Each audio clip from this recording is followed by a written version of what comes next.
and welcome to tonight's Atheism and Christianity debate. My name is Dave Stena, and I am the campus minister with Intervarsity Christian Fellowship, and I will be the moderator for tonight's debate.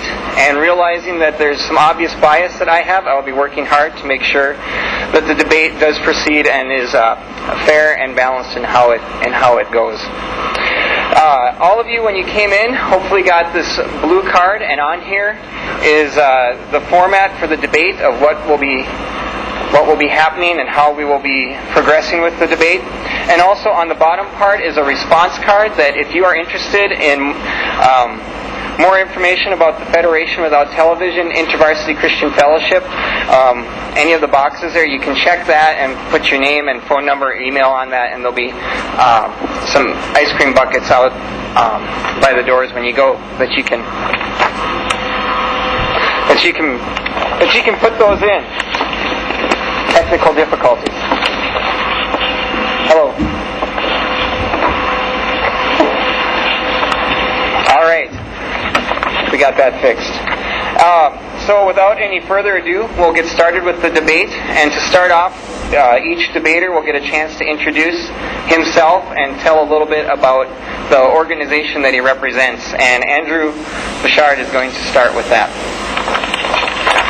Good evening, my name is Andrew Bushard. I am involved in an organization called Federation Without Television.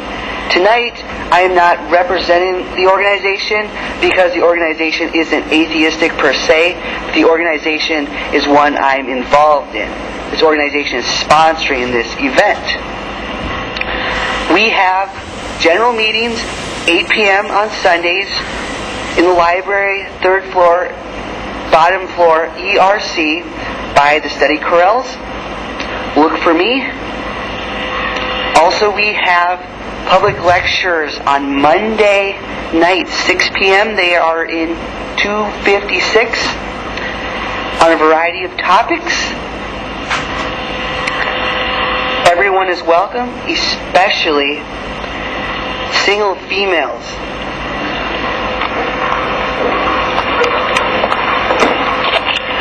My name is Kvaame, and I'm with Intervarsity Christian Fellowship. That is the group that has sponsored me for the debate. I am a first-year grad student in electrical engineering, so this is a little out of my league. I've spent the last couple months preparing for this, but it's something I've really enjoyed preparing for, and I had my undergrad here in electrical engineering as well.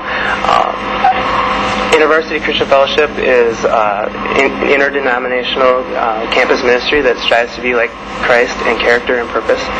And we have a lot of other activities, but our big one this week is we're going to have a guy by the name of Rick Mattson come and speak on the outrageous idea of religious truth. And he has a whole lot more information and knowledge than I do. And so that's at 7 o'clock in 284 of the CSU. It's next to the reporter's office. And I encourage you all to check that out, and there'll be a lot of Q&A time for that as well. So thank you. We'll now have opening statements, and Andrew will finish.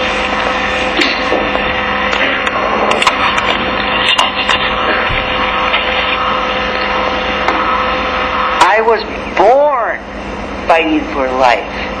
I live fighting for life. And hopefully, I will die fighting for life. Before I was even born, I was struggling for my very life. When I was in the womb, the umbilical cord was wrapped around my neck, squeezing, choking air from me. It was real close to me not making it, but I survived. Could this be why I love life so much? Could this be why I am so receptive to worldviews, ideologies, and philosophies which affirm life? Could this be why I believe fighting for life is of paramount importance? I certainly think it could. What is truth? Life is a cornerstone, a pillar of truth. If life is not your priority, there's something seriously flawed in your outlook. When we are fighting for life, we are essentially affirming justice. Justice is a beautiful force. In some worldviews, justice is tangential. Justice is a side issue, but I believe justice should be the central aim. Robert G. Ingersoll, Colonel of the Civil War, lived 1833 to 1899, said, "Justice is the only worship." When there is injustice, my blood boils. When there is justice, I rejoice. I believe these are perfectly healthy and valid reactions. I am baffled by those who don't feel the same. Justice, just like life, is an essential pillar, essential cornerstone. It is the foundation of truth.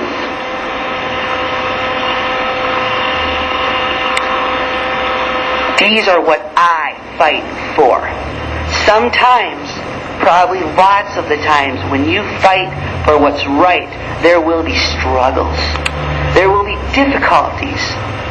One Christian person even said, "You will be persecuted." He was proven right.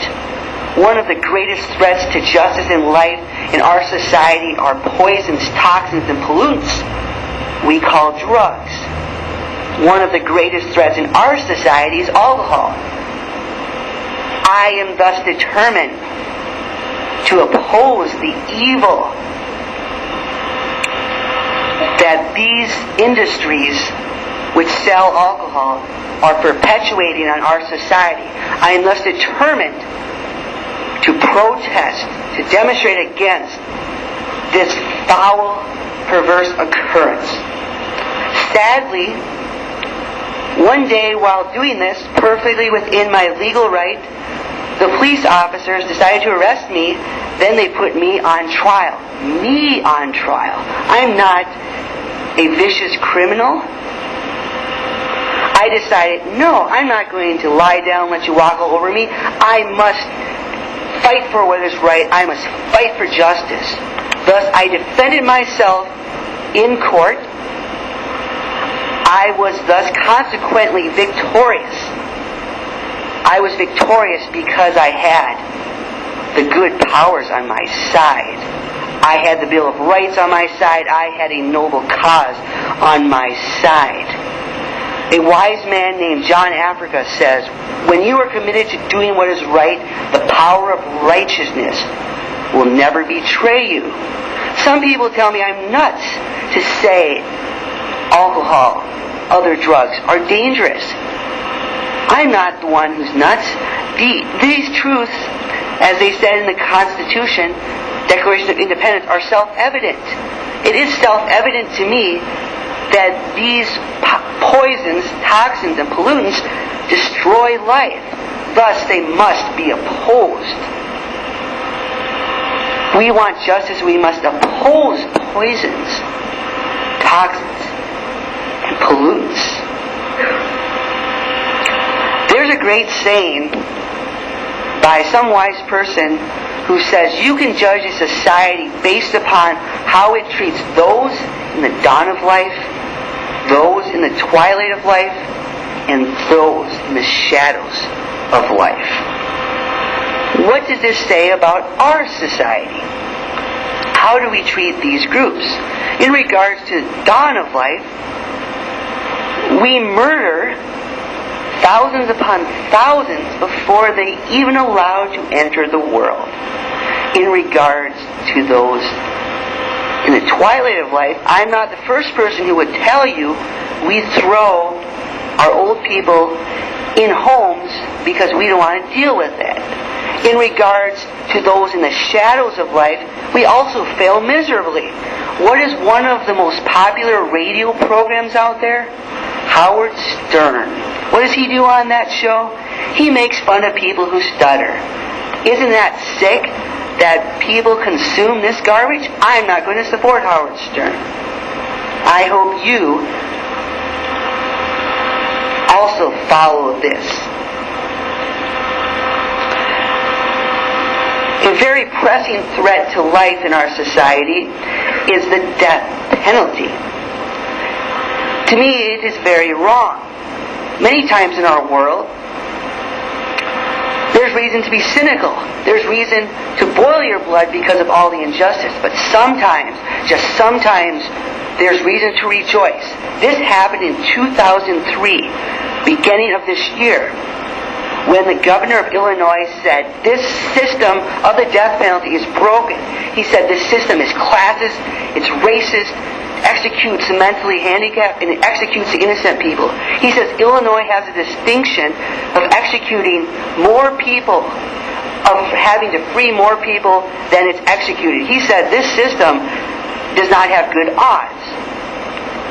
Certainly, some say the death penalty is against Christian values. I believe it's perfectly against Christian values. What I learned when I was in the church. I learned, don't pay evil for evil, turn the other cheek, forgive and forget 17 times 7. I believe we must make pressing sacrifices for life, the truth that life is. We must not intellectually support life only, but instead integrate our love for life in our life.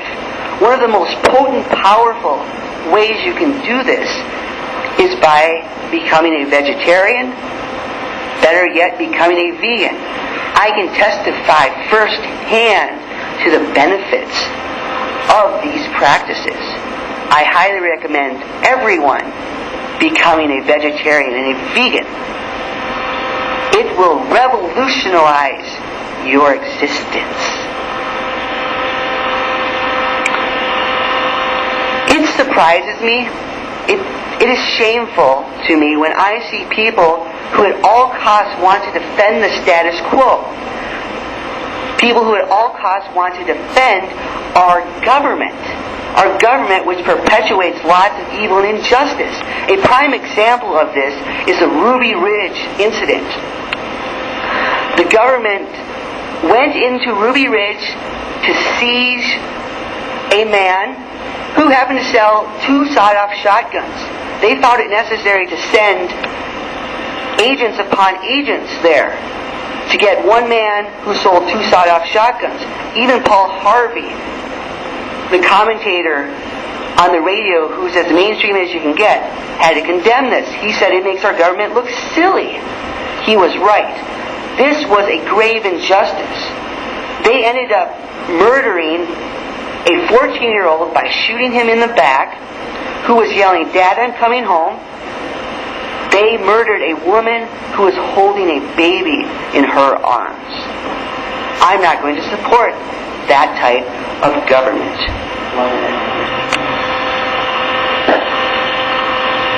We must also be aware of the threat to life that is abortion. There are police officers who defend abortion doctors. Why?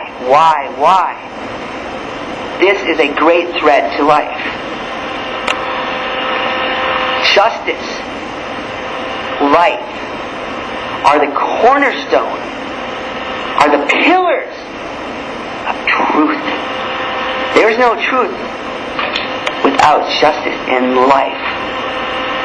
Long live justice. Long live truth. Long live life.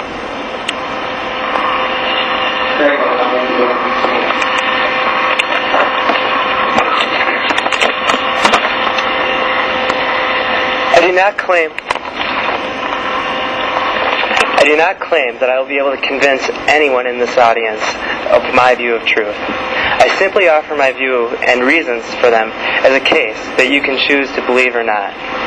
My goal is not to convince you I'm right. My goal is to get you to think. Think about your worldviews. Everyone looks at the world in their own way. Philosophers call this a worldview. I am by no means a philosopher or a theologian of any stature. I have only started studying this material 6 months ago, but I have really enjoyed it. I've really enjoyed thinking about life and how I look at the world. You don't have to be a philosopher to study your own worldview. You only need a willing spirit in order to make great discoveries in your life. Your worldview covers the relationship between and the way you see God, humanity, knowledge, ethics, and several other topics, including truth.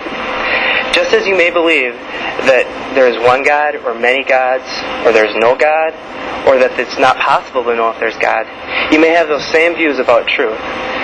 Is truth absolute or relative? Is it only experiential or experimental? Is it innate, something that we just know? Or is it instinctive, something that we're born with? Truth is an absolute. It doesn't change just because you don't like what it stands for. Truth is a common denominator for communication as well as other things. We accept truth on trust. Trust in evidence. Scientists are very committed to trusting evidence as a way of what's known as truth. Or you accept truth based on trust in your life experiences, or trust in God and the Bible, or trust in yourself, or trust in your friends.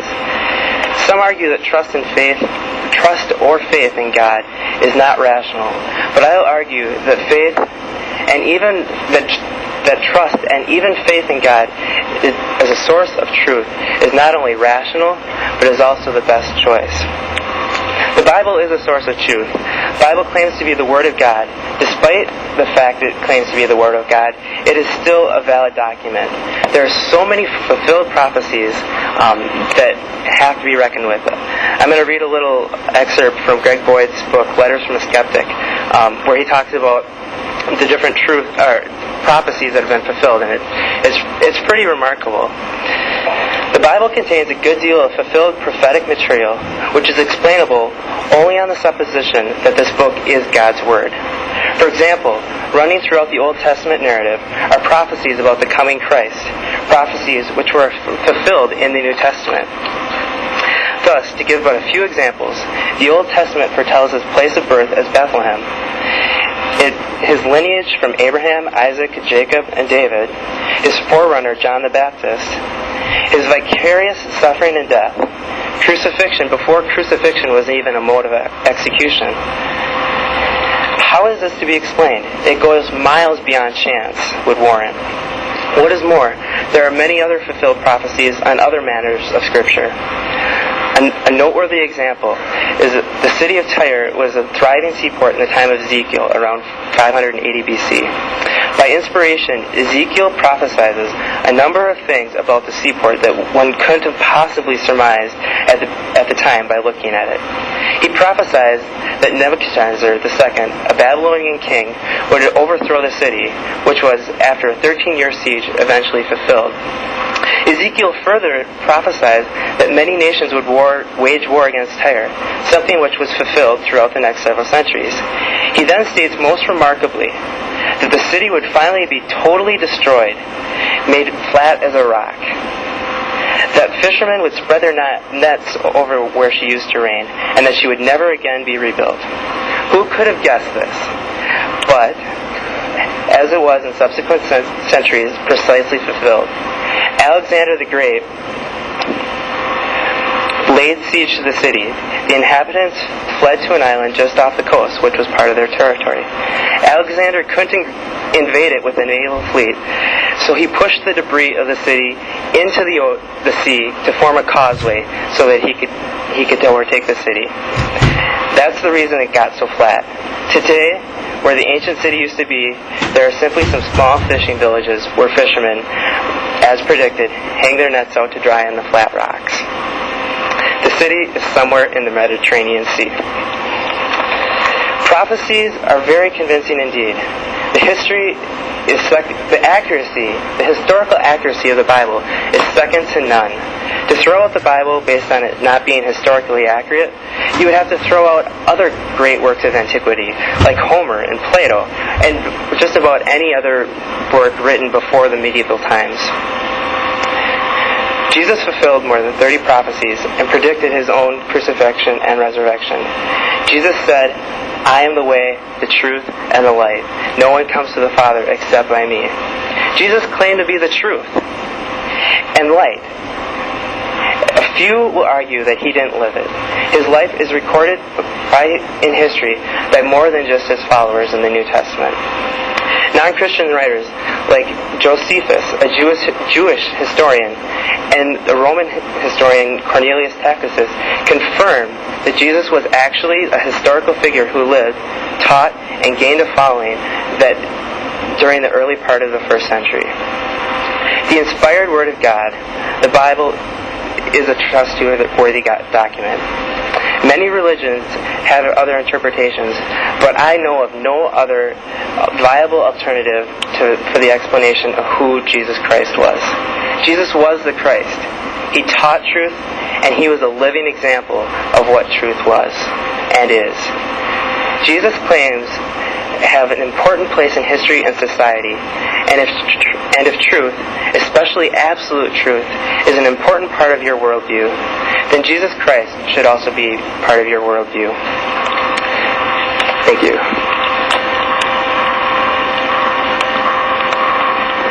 Fred will now cross-examine Andrew. Okay. Well, I guess that since I get to cross-examine, I don't have many things to really question you about. I agree with you on abortion, and a lot of things like life and justice are very important things in the Christian life. So I can't really argue with you very much. One thing I'd like to ask you, since just define veganism for everyone. I know what it is, but it's probably something that not everyone knows. Veganism is a life where you consciously choose to not use as much animal products as possible. You don't wear fur, don't wear leather, you also don't eat eggs, dairy, or other animal products. Thank you. I guess the only other thing is your view of government, and you seem to really harp on the bad things, but do you have any appreciation for the protection that our government provides for us? I do. I do believe the Bill of Rights is a wonderful, wonderful document. Don't let anyone take that away from you. In regards to protection, I have more fear of being hurt by police officers than I do from a criminal. Okay. That's really all I have for questions.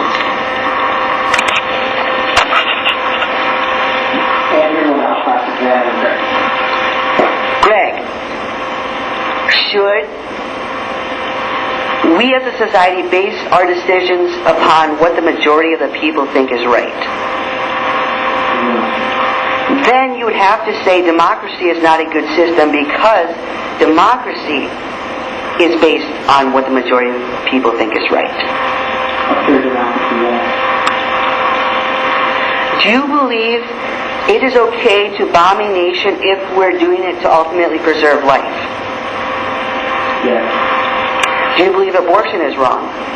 Yes. Then, given those two premises you just agreed to, then you would logically have to say it's okay to bomb an abortion clinic.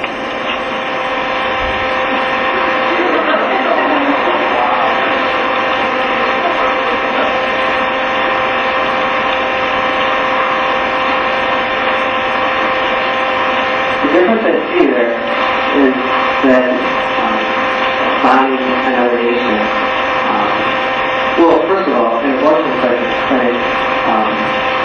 is legal right now. Our nation, there's no laws against it. They're not defying any laws that our government has,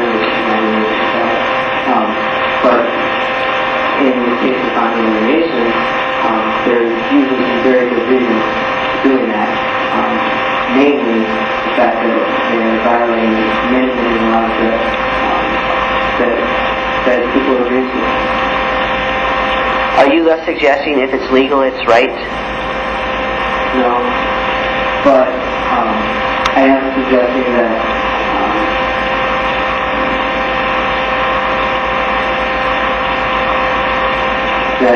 it's not right to break the law. Even if the law is immoral, as the case of Roe v. Wade. Take that back.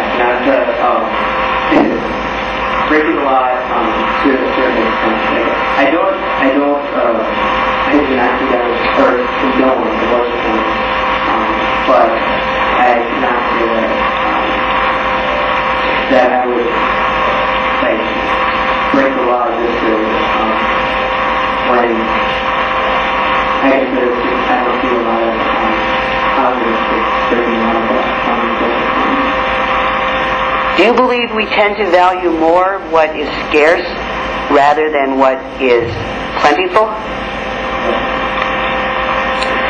Do you believe a government which murders a 14-year-old by shooting him in the back and murders a woman holding a baby in her arms just because someone sells 2 sawed-off shotguns, the government worth defending? Define murder. Wrongful taking of life. In what degree? Intentional? First degree? Second degree?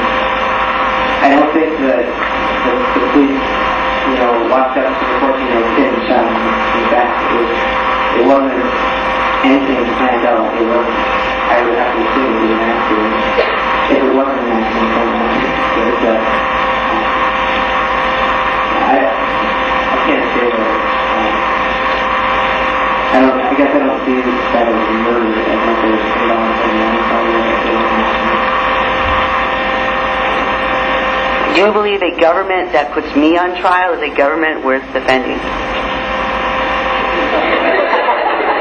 Put you on trial for what? For daring to say what the liquor industry is. For legally protesting the liquor industry, they put me on trial. For disorderly conduct. Disorderly conduct? I would have to... I was standing there not hurting anybody, just putting my message out there. Well, if they brought charges against you for disorderly conduct, then they did feel that you had brought the someone. Police officers are always right, aren't they?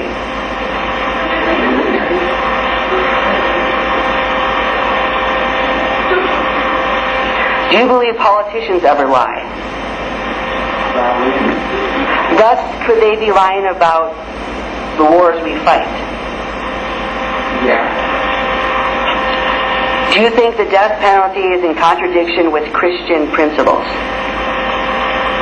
My personal opinion, before I answer this, I want to clarify that I strive to study Orthodox Christianity, the right interpretation, the right teaching of Christianity. And I'm only 23 years old. I'm not a Bible scholar. I'm not a theologian. So I don't have the final authority. This is an area that a lot of Christians will disagree about, and that's okay because it's not a political attempt to faith in Christ.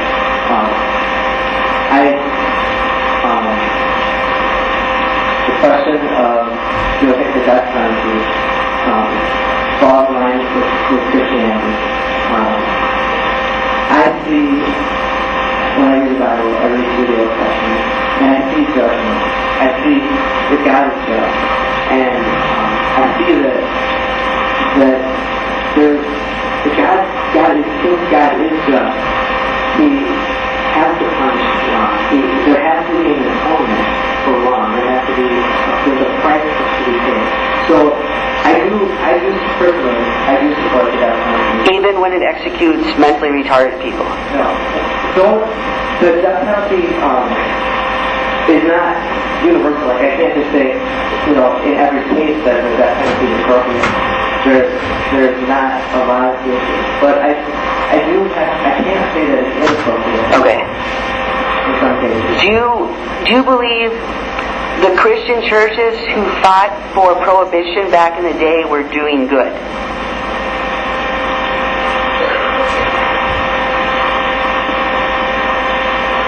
I haven't thought about that one. As far as alcohol, I'm not personally completely against alcohol. There's a lot of negative effects when it's used in excess. But when it's used in moderation, I don't oppose that. When it's within all legal, it's used in moderation and within the law of the land of being underage. So for the church to fight for prohibition, I don't think that would not be a really important thing for you. Okay. To fight for. Okay. Do you believe a pro-life police officer is an oxymoron? I really don't know. I mean, pro-life in the sense of protecting innocent children that haven't been born, or pro-life in protecting all humanity. In regards to abortion?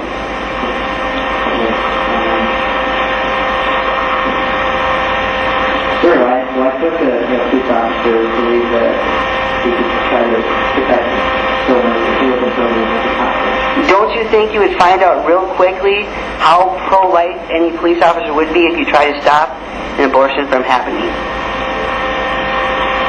Police officer has a duty to defend and protect the citizens. Even if it's a segregationist system as we had 50 years ago in this country? Even though it's a system that says racism is okay, as it was 50 years ago in this country? I don't think our country, I think the society said racism was okay 50 years ago, but I don't think and I think, a lot of people went along with that, but I think remember when Abraham Lincoln did a lot to change some of the laws and things more than 100 years ago, so I don't know what the laws that They were Jim Crow laws. Remember those black people couldn't eat at the same places as white people. Police would go into these establishments and fight for these establishments that were being racist.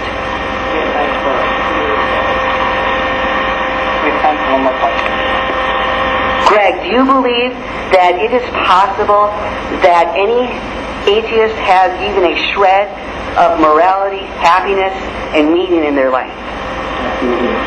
Thus, it is possible to have at least some meaning, happiness, and morality without God. No. Because, you want me to explain? Go ahead. Because I believe that since we are on this earth, we're not in hell. I believe hell is the eternal separation from God, and heaven is the full presence in the glory of God. And I believe that since we are on earth, that we receive the glory of God, whether we are in the presence of the glory of God, whether we accept it or not. So I would say things that we would experience joy and fulfillment and happiness in part, parting through a lot of your great morals that you have, and also because I believe that you are in the presence of God, even though you don't accept it and acknowledge it.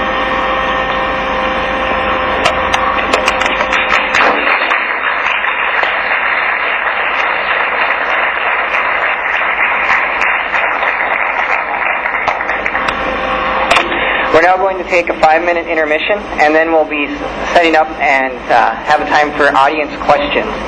So 5 minutes, and we'll be starting up again. Turn this on.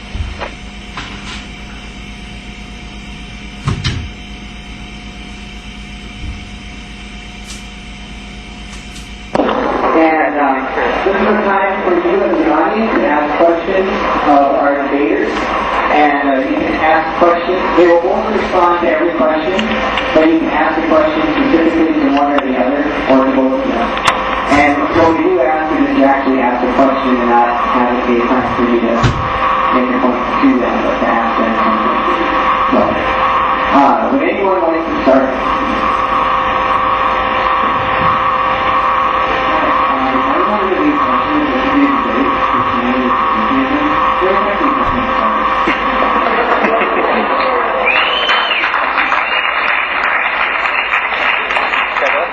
Go ahead. Well, part of the problem is that I think Andrew and I have a lot of things in common. So he has a lot of great morals, and I can't really argue with that. And my only argument that I can make is that I do believe that Jesus Christ was the Son of God, and that he made claims. And the only thing I can do is try and present cases of how that fits your life, and this is my first debate, so I'll definitely get better at learning how to debate an atheist. I believe it's vital to think outside the box. Do you want this debate to be like every other debate? No, that would not be very exciting. I want to bring in the new. I want to bring in the revolutionary. We need to get out of these old molds. We need to see it in a different way. For example, everyone always wants us to talk about evolution. There are other issues to talk about, other issues that are more pressing, other issues that are more essential. Don't be held to these rigid paradigms that say debates have to go one way or another. It's good to get out of the old mold.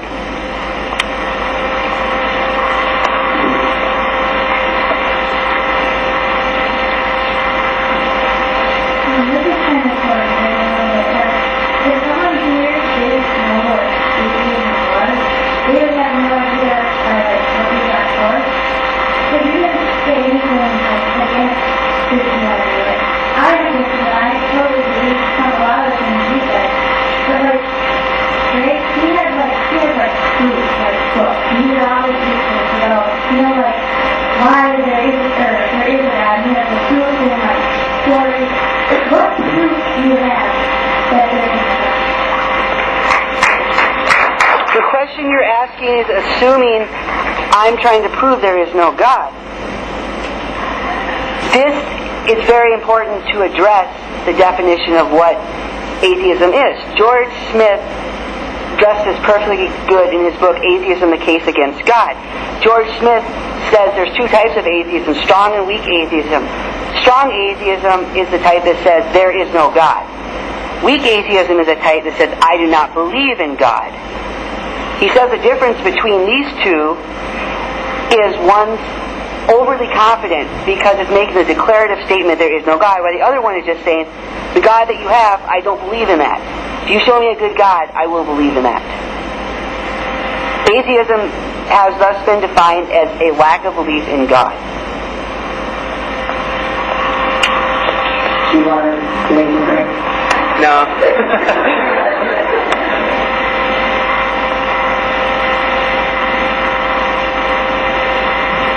Okay, I just have a question. What type of atheism do you believe in?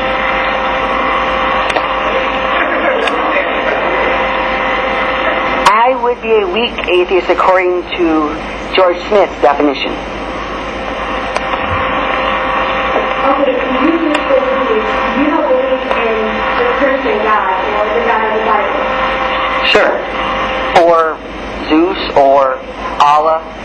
Any God that I've seen, that conceptions this society has given us. Okay, through what you have gone through, it does become aggressor and good natured and things like that. I know I've gone through physical stuff myself. I was in a car accident, I should have died at 17 years. But I know there was someone else watching over me. What you do believe is watching over you, or was the cause of that emotion towards not killing you or you dying? I don't believe there necessarily was a cause. Certainly, whenever a tragedy happens, Christians say, look, God saved me from this tragedy. But wouldn't God have prevented the tragedy in the first place from happening? That's what I wonder. There is a true devil and there is evil in this world. And he is the God of this world, basically, the devil is. And he has put people on this planet. And I believe that's why, bad things happen. And that there is a good God. Do you not believe that there is a good God out there? You need to make a decision about not seeing a good God. I don't believe in the Christian God.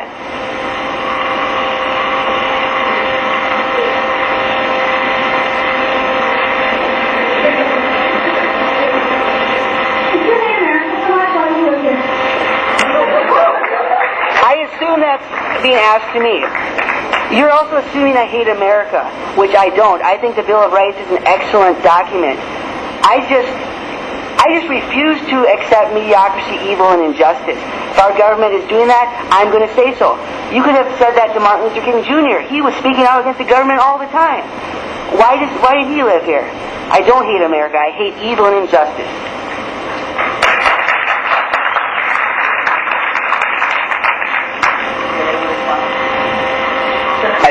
I don't have that many complaints about America. I live here. I understand that since I live in America, that there's good, there's pros and cons to it. So, but I live here and I make the best out of it. Does anyone have a question directed towards Greg? Somewhat.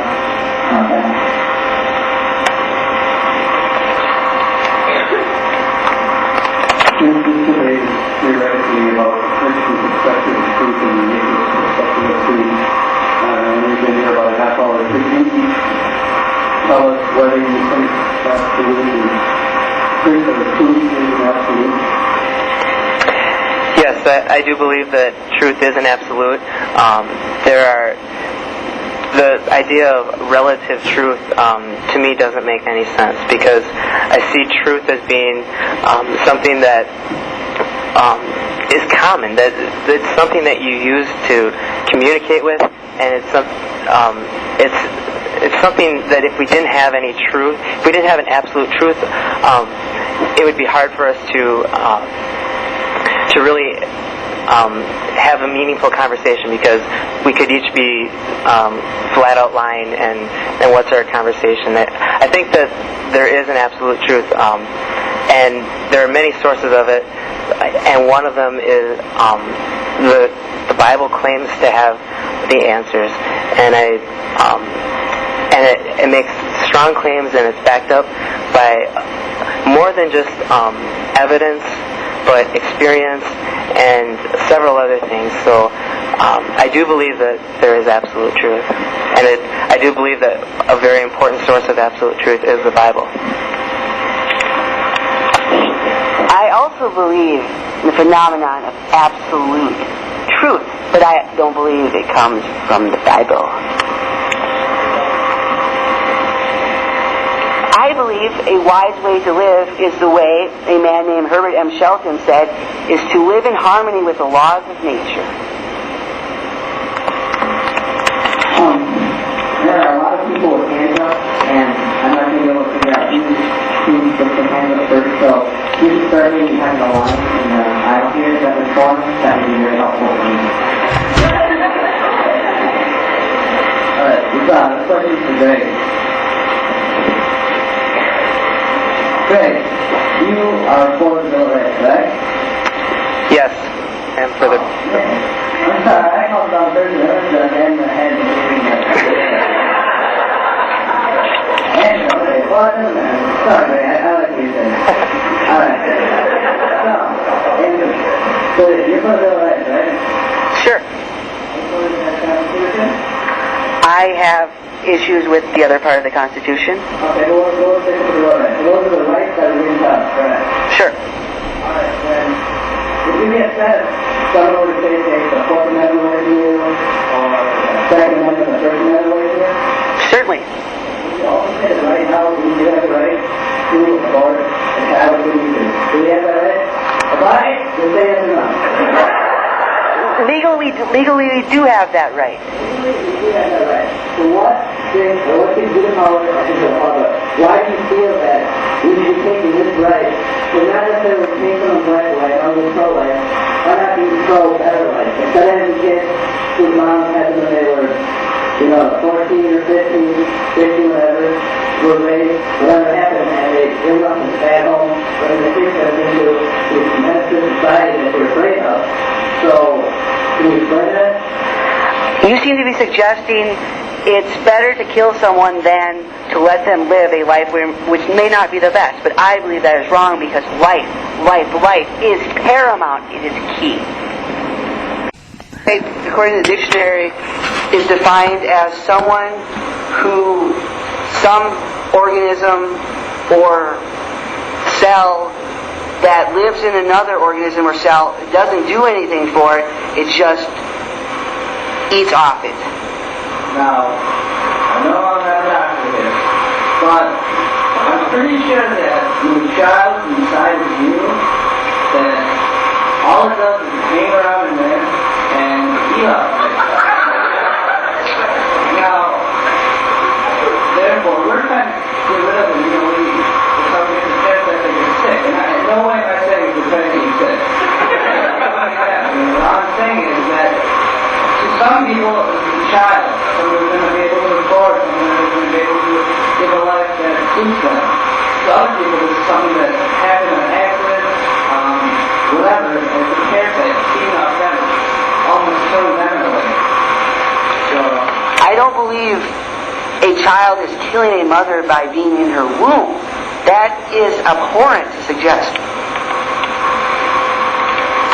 I'd like to also make some comments on that. I would ask, first of all, when is human life defined as over or death? Yeah.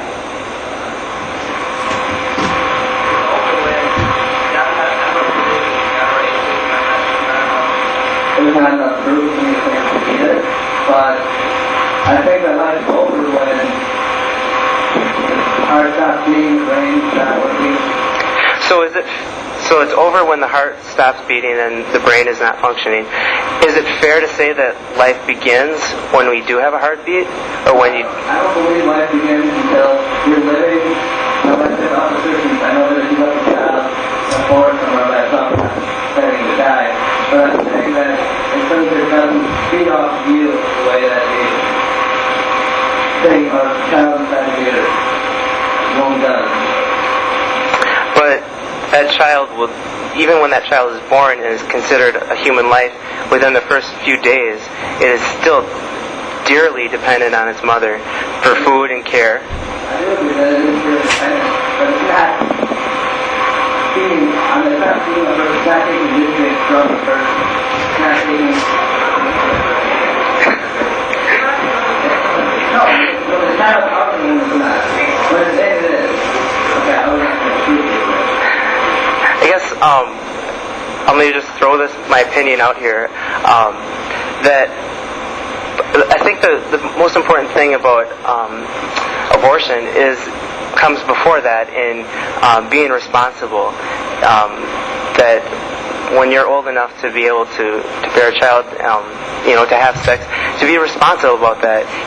If you're going to have sex, then take the responsibility for what you do with that, and don't just think that you can not care about other people and just fulfill your own desires. But obviously, rape is a tough call because it's out of the mother's realm of responsibility. But I do believe that adoption is a very viable option, and I know my cousin had a child when she was 15, and she had a second one with the same jerk when she was 18.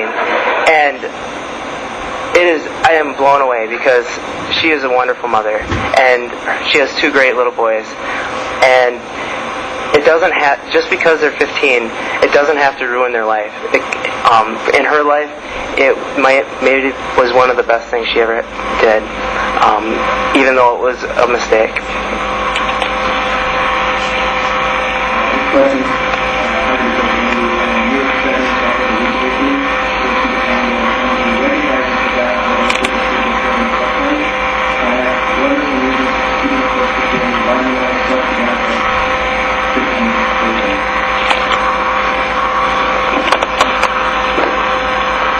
Key reason is because I love justice. I believe ultimately the Bible in Protestant Christianity is affirming injustice, because if you don't believe in God, you're going to burn in hell forever, no matter how good you are.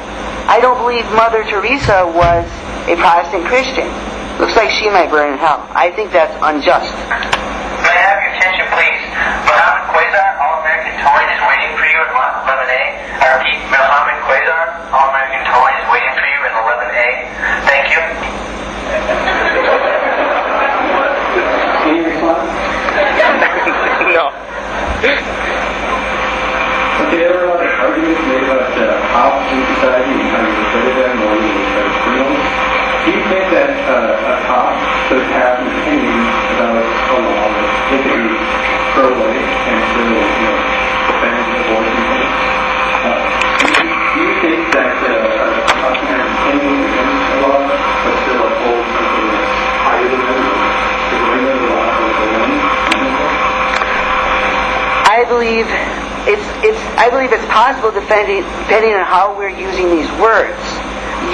I can have any view I want, but I believe it's important to see how it's used in your life. Notice I'm not working for a slaughterhouse. Notice I'm not working for a tavern. These are views I don't have.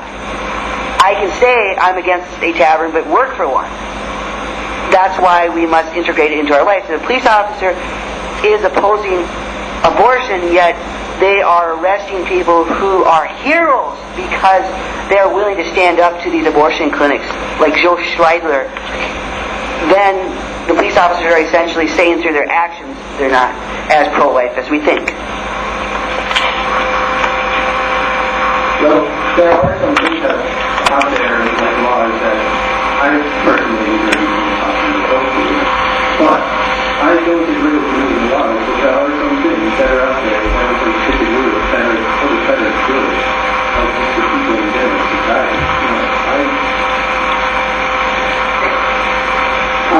Due to the time that we're going to have for the debate, if we can kind of tap the audience questions or who we want to hear, and then Greg and Andrew will hear on afterwards, so if you want to talk about after the debate is over, you can, and after the questions you have.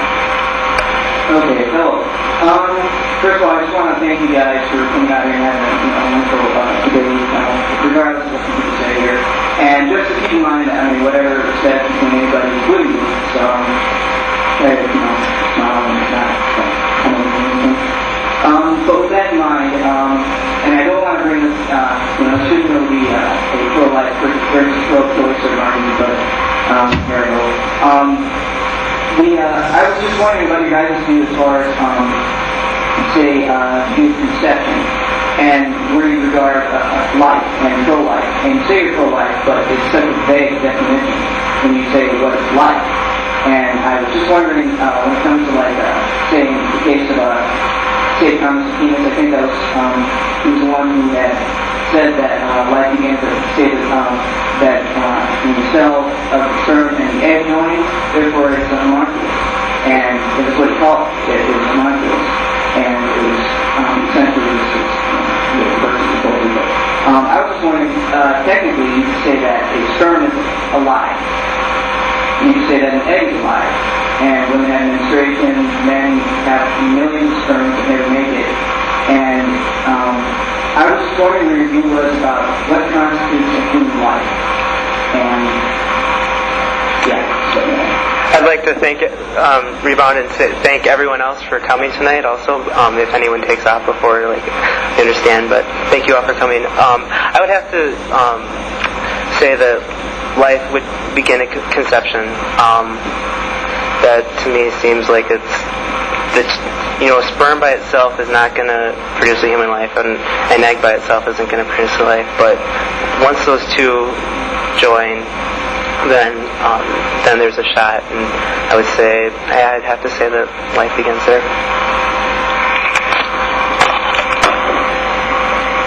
Maybe I should say ditto.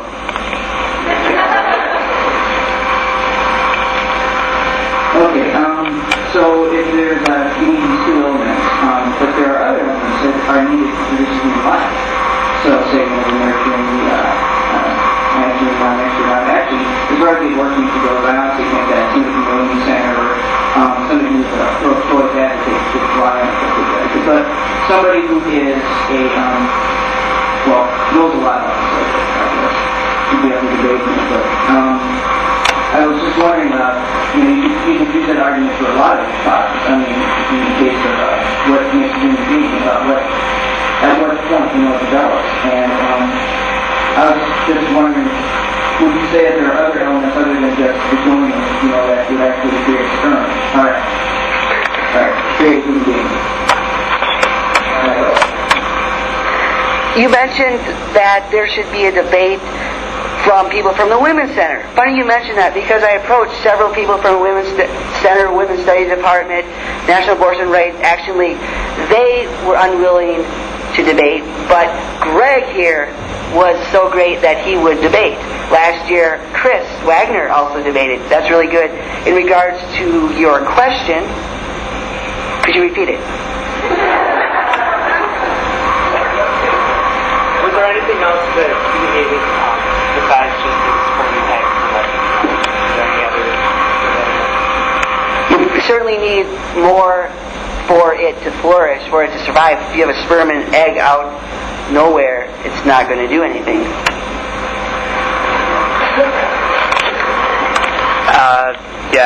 I ditto that one. That it definitely needs to be in the mother's womb, and I guess, but it's also possible to do it in a laboratory, I guess. So, but yeah, it's more than just the two joining on the street and hooking up. I have several questions for the chat. Andrew, if you don't believe that God is responsible for life and for what's going on, you believe that there is some sort of power at work that does keep us going and that does create a life force? I would say nature. And what created nature? I don't know if there's necessarily, if there was actually something that created nature before nature came there. Of course, as any atheist will say, then there's an infinite regress about God. They will say, who created God?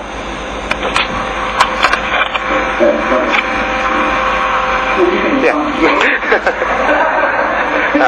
I actually do have a response to that. So, or just another question. So you do believe that it's more chicken and the egg. So if God created us, who created God? That's your atheist belief. Okay, my question for Greg. Outside the Bible, which is not documented, proven facts, what proof do you have in your research from the Bushard or any of the other research that Jesus Christ did accomplish certain things that the Bible did say to you? Well, I'm not a Bible scholar, so like the Josephus and Aquinas, I pulled that from the books. I pulled this from the books. But I guess, does something have to be? Is something guilty till proven innocent, or innocent till proven guilty? Hey, I'm just playing devil advocate, by the way. When you're talking about the Messiah, I think millions of people who don't believe in Christ are why is he not the Messiah? I'll still answer the question. Yeah. Well, I didn't follow you exactly, but I would argue that a lot of that Jesus did perform, like, the Christians claim that Jesus performed a lot of miracles, and I would ask that if you're proposing that Jesus really didn't claim those, or that those miracles really didn't happen, that they were made up, then I would ask why would the disciples who wrote the New Testament, and why would they make that up? Why would they die for their faith, die for these things, if they didn't really happen?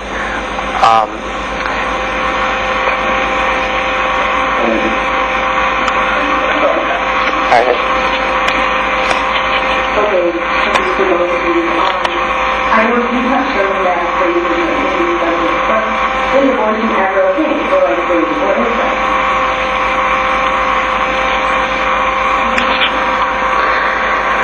Certainly, those bring up important issues. I do believe that it is difficult to say absolutely wrong in all circumstances. Thus, there's times in the real world where one action will violate one moral you hold, while doing the other action will violate another moral you hold. Thus, you'll have to choose between the two. In regards to those situations, one scholar pointed out, I believe it was a pro-life feminist, who said, when you abort a baby who was conceived because of rape, you are penalizing the baby who did nothing. Same for incest, of course.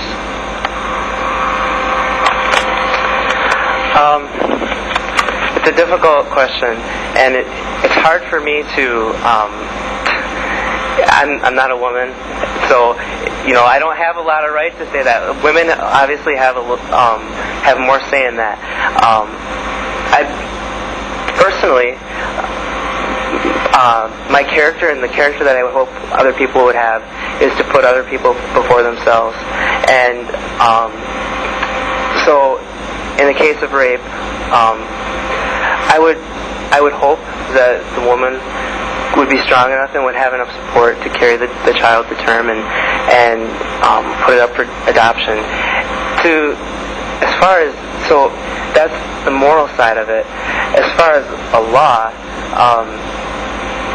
there can go, I don't know if you were looking for that question, you can go both ways, because there's a claim that the backyard abortions were killing so many people, and so when we legalized it, it made it better. But I don't buy that. I don't know if legalized abortion I don't think it's any better than illegal abortion. So that's kind of where I stand. It's kind of iffy, but that's where I'm at. Quote the Bible about like abortion. Well, shall not murder. I believe that a child that a child is human, that it's human from conception, and after like 20 days it has a heartbeat. So to kill the child because you don't want to care for it, it's right in one of the 10 Commandments. I'm not saying that you're not responsible for it. A friend of mine was raised by her father. Because of her Christianity, they were supposed to keep the child. Everything she looked knowing that her father is also her father. I mean, she had such a mental. I mean, I deal with her a lot. She's trying to get I deal with her a lot.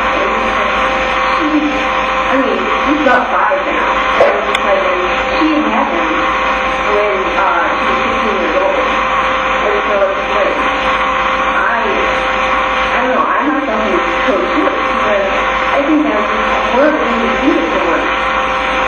And they're okay with it. So, if you were that child that was born from rape, would you wish that you would have been aborted then?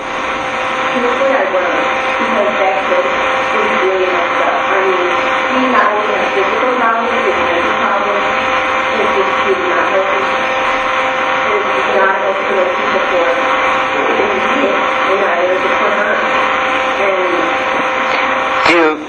believe that the child would agree with you there? Do you think the child wishes that they weren't born? I guess that you don't have to answer that. Yeah. Well, and I don't know how relevant it is. But I do have I still believe that adoption is a very viable option. I just knew my friend was suffering so much, and I just wish I could just take it away from her, and it just would have been so much easier if she just had more experience, her father's already dead because he raised her, but it was just so much easier for her to understand. So it's like, I think, you know, you and Andrew were saying that she found abortion clinics and stuff like that, or if you okay to it. Yeah. I remember it. I'm sorry, but it was like something like that. But it's just, I think that they should be open for those people who have such traumas like that and for their choice.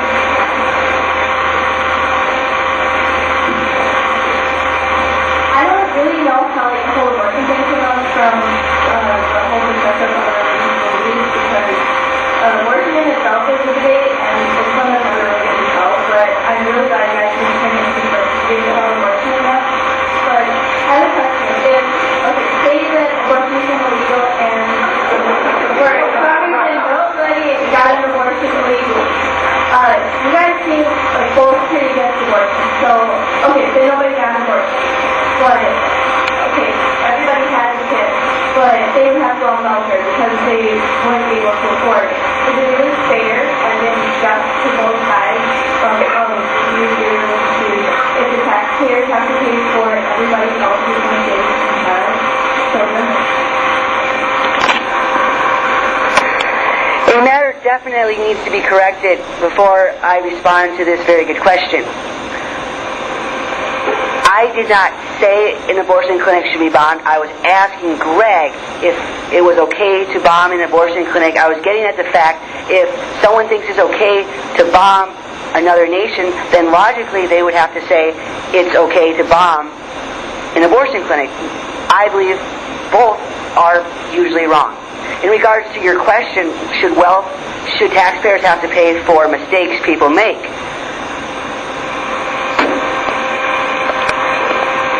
In one sense, we should not punish innocent people for mistakes of others. But I also believe the role of the state is to make people not want to have abortions, to make people want to have life. If the mother doesn't want to care for it, then the state should step in. If we are serious about promoting life, then that's what the state must do. I don't believe it's right for someone to be punished for what someone else does, but the state should step in. I would also, first of all, as far as should the state, if the laws change and if there was if abortion was illegal, then there might be other laws about changing about welfare. So I guess I can't speak much for the state, but I can throw in as a Christian what our attitude should be, since that's part of this debate. And someone asked me to say what the Bible has to say about this, and if I can find it, I think it's James. It says that, I might be wrong, that we should care for orphans and widows. True religion is that which cares for orphans and widows. I can get that quote for you if you guys want it, but that, as a Christian, I would say that we should care for those people. And a side note, I believe that if we as Christians really would really follow this, then we could have that change in our society. And so that's my answer.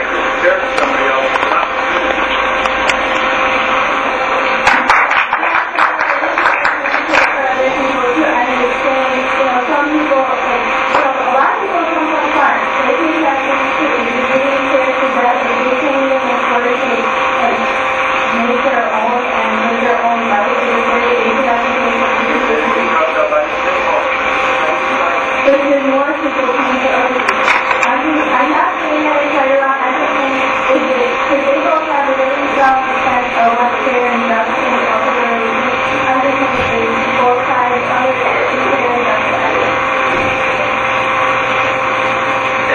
Two questions you to do with abortion.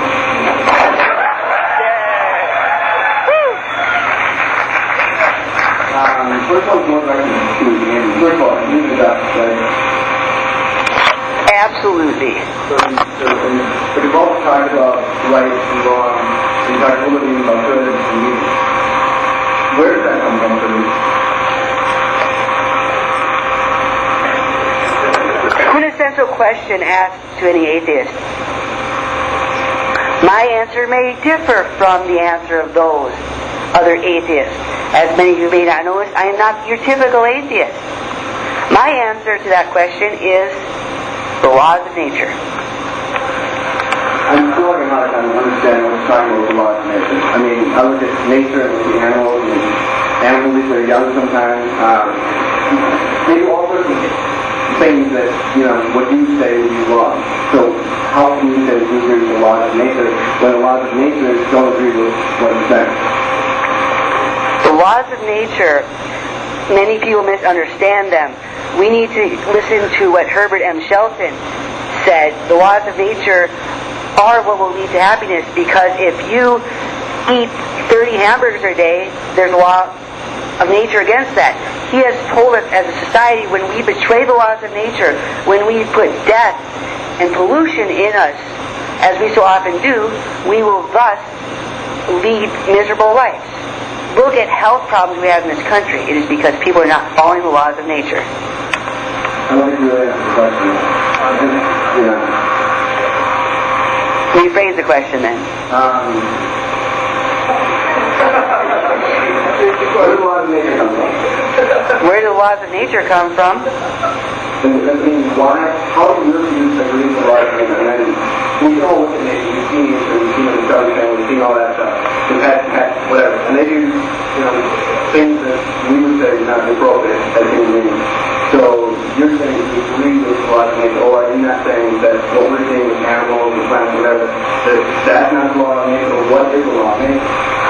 The law of nature for humans are these principles which lead to life being affirmed. For example, smoking pot is not good. I don't believe any of you should do that. Smoking pot is putting smoke in your lungs. Our lungs are made to have smoke in them. Laws of nature. That is the law of nature against putting pollutants in. What about moral laws? What about moral laws?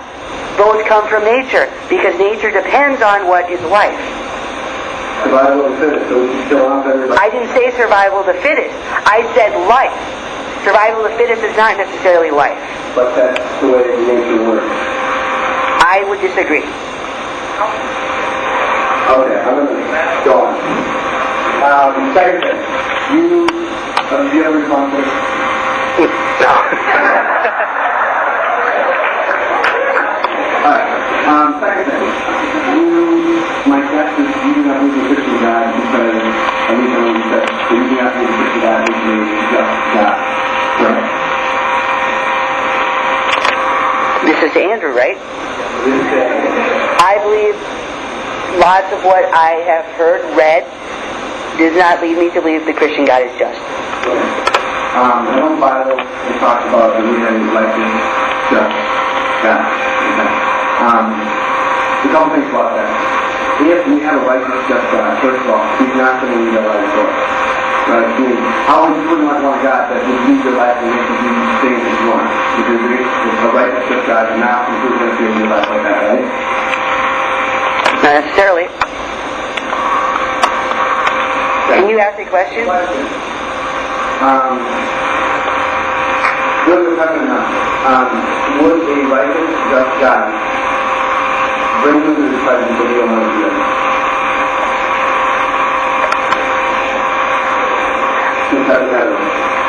Heaven, my understanding is you have to believe in God, but a God that puts belief as everything is not the type of God I'm going to believe.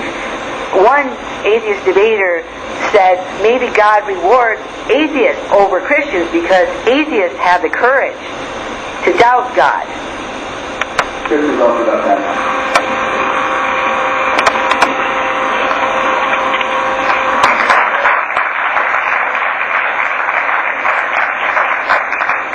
There's a lot of points that I will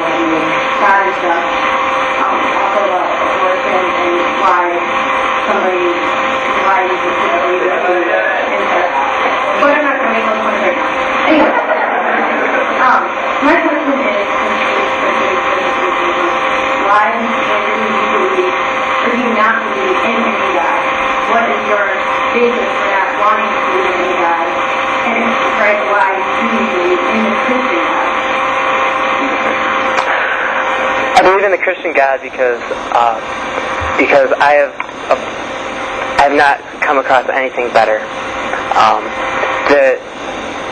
I've been a Christian since I was 4 years old. It was a miracle that I could understand what the decision I was making at that age, but I fully understood it.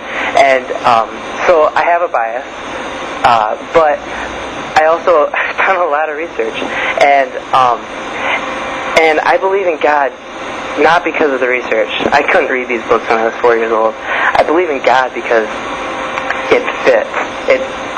My life makes sense, and it's a complete worldview. I believe in the Christian God because as mysterious as He is, He's not that mysterious that I can't believe Him.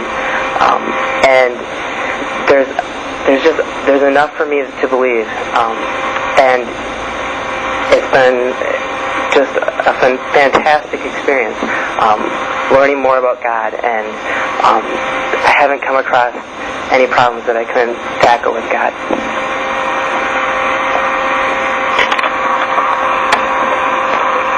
The Christian God doesn't make any sense to me. People try to explain it, but it doesn't make any sense to me. These other gods, they don't make any sense to me. Some conceptions of God are certainly better than others. Certainly liberal Christians have a better view. I think in some ways Catholicism has a better view of God than Protestant Christianity. At least in Catholicism, good works get you to heaven, not just belief.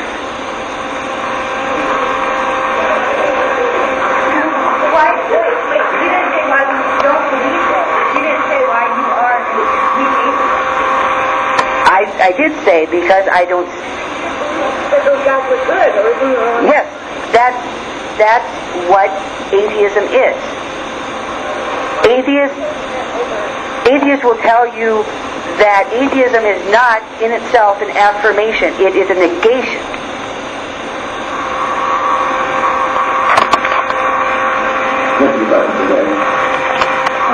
Have you ever researched any other religions besides religion? Not to much extent. Then how can you show the Christian religion to be like this? The reason I stated before that I've not come across any better example. And the biggest thing is the life of Jesus Christ. That there is no other religion out there that has I'm assuming that Jesus Christ was on this earth, and the fact that that Jesus Christ was here. He was either a lunatic, that no one should even pay attention to, or he was the Christ. Because if he was not truly God, then he was a big liar. And there's just a lot of things about Jesus Christ, and no other religion has a good explanation. They can't deny that Jesus was Christ. I haven't come across one. But you said you had never really come to the research on the popular religion. Not to a great extent, but Islam, they deny that they deny that Jesus was Christ. They say that there is no God but Allah. Mormons believe that Jesus Christ was not God, and you don't have to research them to a great extent to see when they contradict.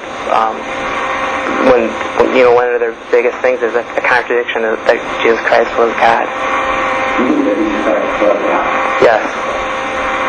Okay. And that's pretty. Andrew, do you think yourself to be a vegan? I think I made that clear. Why are you wearing leather shoes? I'm not wearing leather shoes. What are they made of? They are made out of synthetics. They're leather. No, they're not. I have researched Adidas. Running shoes are made. They don't make them out of leather. Leather is very heavy. It's sweat. They do not use leather. So, what is synthetic made of? What does synthetics come from? Oils? Where does oil come from? From the ground? The ground? That's it? It doesn't come from decomposing animals? Animals that live naturally.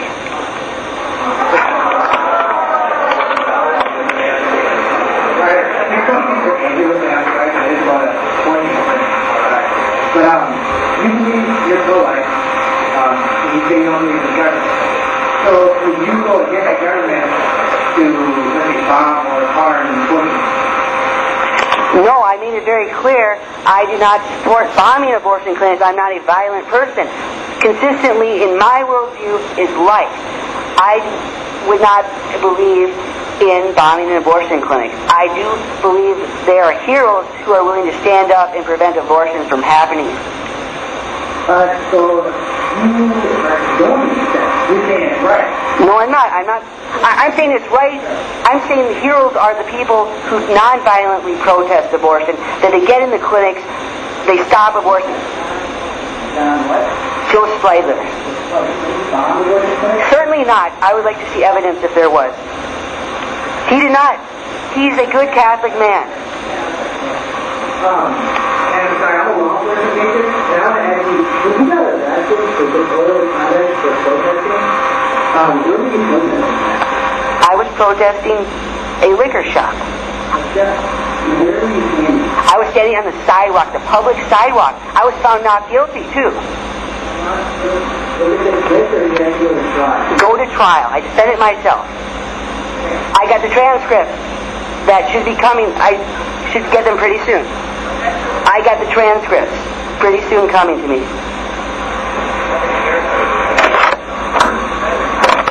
This question's not going to be Andrew, you don't like alcohol, right? That is very right. You want to try it? I have. Are you suggesting if you haven't tried something, then you can't criticize it? I think that's completely foolish belief to have. Well, why don't you like the alcohol? Alcohol leads to tremendous tears and sadness. Alcohol also leads to great warning for the next ability. It leads to riots. Riots. Next time someone might die.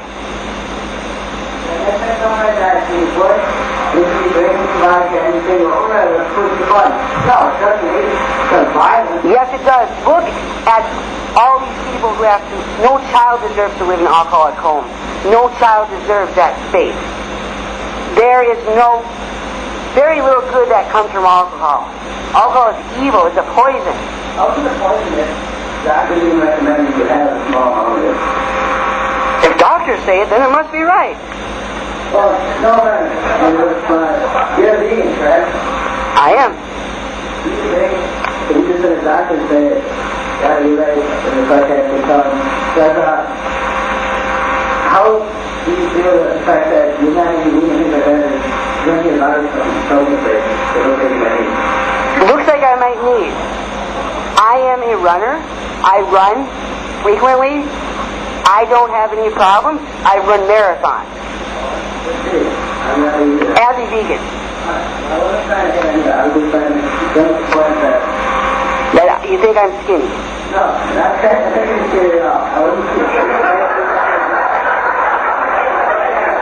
We're not talking about it. But can you look at a lot of... I mean, do you ever look at the positive aspects of alcohol? I haven't seen any. Oh, maybe not. How can you not see? Are there anything that's in the room? I mean, Show me the positive aspects. Where are they? Economically, If something is economically sound, it's right to do it. That was argued for slavery, was it not? sure, well, slavery. Slavery is wrong. Yes, we are. Analogy. Okay, that's good enough. But you tried it, and when you tried it, why didn't you like it? At the time, I actually did like the taste, but then I saw the disaster that arises from alcohol later on. Disaster, my personal family. I live in an alcoholic home. There is endless tears and sadness. You never I was having a hard time relating everything that was happy over it. Happy, that's an illusion. Illusion.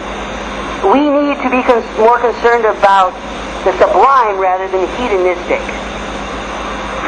We need to be more concerned about making the most number of people happy. When there's alcohol in society, we are going downhill. We would be better off by far if it was gone. Moderation in everything is a farce, if I've ever saw one.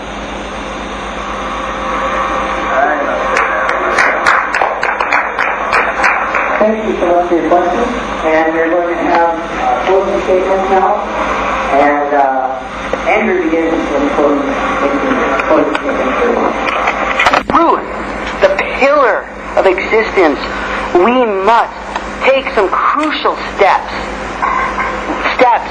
that may involve sacrifice, may involve discipline, but in the end, these will be better for you. One move is to give up television. When a device only serves bad ends instead of good, we must do without it. When a device disadvantages far outweigh the advantages, we must do without it. I will testify firsthand to the benefits of living television free. I have given up television 7-8 years ago. It has done magnificent in my life. It can happen in your life too. It's also important to become straight edge and vegan. Straight edge is what is on my hat. Straight edge is no drinking or other drugs. It's also realizing that we should save sexual intercourse for a committed relationship. That is wise. Very, very wise. We also need a revolution. We need a different type of revolution than we have seen before. Our founders had an awesome revolution, a beautiful revolution. A revolution to establish the Bill of Rights. That was a liberty revolution. As good as any revolution is, it cannot do everything. Revolutions usually work on one dynamic. It's hard enough to overcome one aspect of society. Thus, we must fill in the gaps. We need an anti-miasma revolution. Miasma are influences which tend to corrupt and pollute.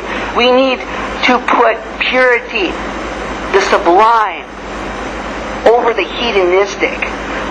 We need to exalt the glorious. We need to exalt the noble. We need to make sacrifices because that is the better way. Certainly involves doing without abortion. We need to get rid of that force. To do this, we must seize control of the government from the people who have it, and in turn establish a better way, a society of justice, love. We need a political party. Political party I'm a part of can take control. We can make sure that justice reigns. We can make sure that purity reigns. We can make sure that the noble and the right occur everywhere. I am a revolutionary because as a revolutionary, I refuse to put up with injustice, mediocrity, and evil. So many people are so determined to defend the status quo at all costs. I am not. They will call you names. They will give ad hominem attacks. But you have to do what is right. You have to be willing to engage in revolution. Revolutionaries are special people. I encourage you all to become a revolutionary. There's risk, to be sure. Certainly, bullets have been taken for revolutionaries. That's a risk we take for a better society. Society that is worth it. Beautiful, awesome, glorious society. A society founded on life. One group I really like is the MOVE organization because they believe in life. They believe in all types of life. Life is a cornerstone of them. There's not many out there who I agree with on everything. But the MOVE organization is one organization that comes truth. Consequently, our government decided to bomb them. We also need to use a certain type of eclecticism. With Christianity, you're putting all your eggs in one basket. In Christianity, you may be wrong. No one has a perfect mind. Thus, if you put all your eggs in one basket, you bet everything on Christianity, you lose everything. While if you're eclectic, you put your eggs in different baskets. I don't have all my eggs in one basket. I might be wrong on abortion, but I might be right on something else. Thus, if I happen to be wrong on abortion, I lost just that. I have all these other ways that I could be right. It is prudent, it is wise to be eclectic, to not put all your eggs in one basket. We also need a secular worldview. We need to abandon a worldview which is transcendental. I believe living life for its own sake is the highest virtue. Secularism is beautiful. Atheists are in the best position to value life because atheists see life as finite. Greg admitted we value the scarce over the plentiful. Therefore, Christians are not going to value life as much as atheists because they see life as infinite, while I and other atheists see life as finite. The cartoon character Ziggy said, "You can either be sad that the rose has thorns or be happy that the thorn has roses." So many times people say to atheists, "Why are you so I can't believe you're not unbelievably depressed that you're going to die." We can either dwell on the fact we're going to die, or we can dwell on life. I say we should dwell on life. Life is beautiful, magnificent. I'm not promising life will always be fun, happy, joyful, or even just. But I will say life is beautiful. I am glad that I wasn't aborted. I was glad that I made it here because I've had some awesome experiences. I don't believe every second of my life is joyful. I get depressed too. That is natural.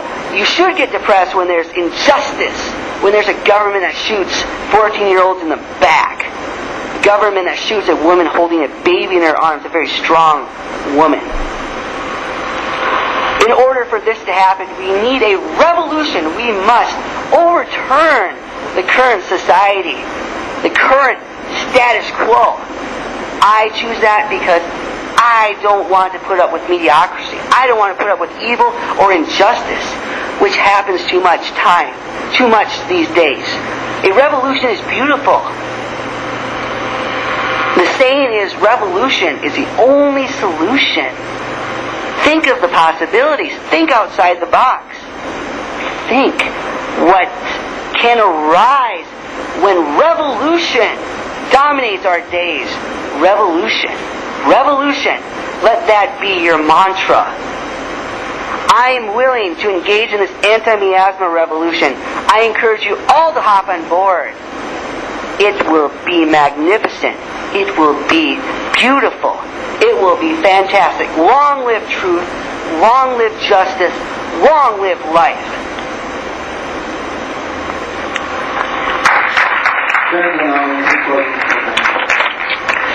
I have 10 minutes, but I'm not going to be able to use that up. I don't have that much to say. I do want to comment, though, on the two things that Andrew mentioned about eclecticism. I don't put all my eggs in one basket. I don't believe you lose anything by committing your life to Christ. I believe you have everything to gain. It is true that you die to yourself, but it is so much greater to live for Christ and let Christ live in you. And I cherish my life just as much as Andrew. I am so grateful. I've had miracles in my life. Like last year, I went on a rope swing across a ravine, and the board broke. The board I was sitting on broke, and I flew through the ravine like 30 feet. Could have gotten impaled by a rock or a tree stump or something. No, all I did was I chipped my tooth. And I'm just so thankful for life. And And I agree with Andrew on so many things that about just making the world a better place, and life is very valuable, and you're not throwing it away by putting your faith in God. As far as the finite and infinite thing, it's nothing. So it doesn't. Just because I believe that I will live forever in heaven doesn't mean that I don't cherish my life that I have now. The only other thing is, I would just like to ask you guys to study the Bible. Don't just read it, but study it, look into it. And if you have questions, ask those questions. Ask those good questions. The thing I love about this book is that Greg Boyd is writing to his dad, and he's saying these are great questions. It's good to be a skeptic because you'll make a much better Christian than if you accept it blindly. So ask those questions. We're going to have a discussion group if you want to. If you have questions about Christianity, fill out that blue card and leave your name, and we'd love to. Intervarsity, I have a lot of people that supported me so much in this, and the Bible, just give it a chance and study it and let it transform your life, because it is amazing. Thank you all for coming and sticking through it.